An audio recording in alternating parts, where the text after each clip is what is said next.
एक tax payer ने गलती से कुछ आउटवर्ड सप्लाईज अपनी टीडीएस जीएसटीआई में फाइल कर दी instead of regular GSTIN. TDS registration सिर्फ टैक्स डिडक्टेड एट सोर्स के लिए होता है, रेगुलर रिटर्न फाइलिंग के लिए नहीं, आउटवर्ड सप्लाई शो करने के लिए नहीं।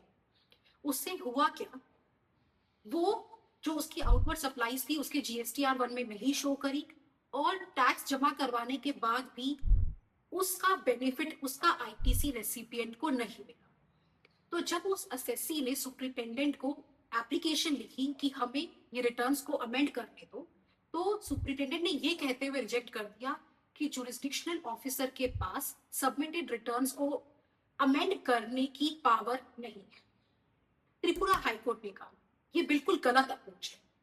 सरकार को पैसों का कोई नुकसान नहीं हो रहा, टैक्स ऑलरेडी जमा हो चुका है।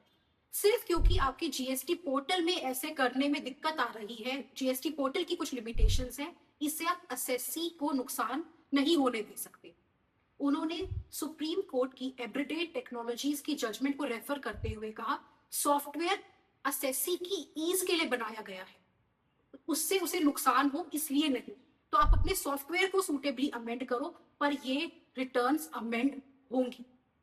तो अगर आपके साथ भी ऐसी कोई सिचुएशन हुई है और डिपार्टमेंट कह रहा है कि अब रिटर्न्स अमेंड नहीं हो सकती, जीएसटी पोर्टल की लिमिटेशन है, तो ये डिपार्टमेंट का डिफेंस अलाउड नहीं है।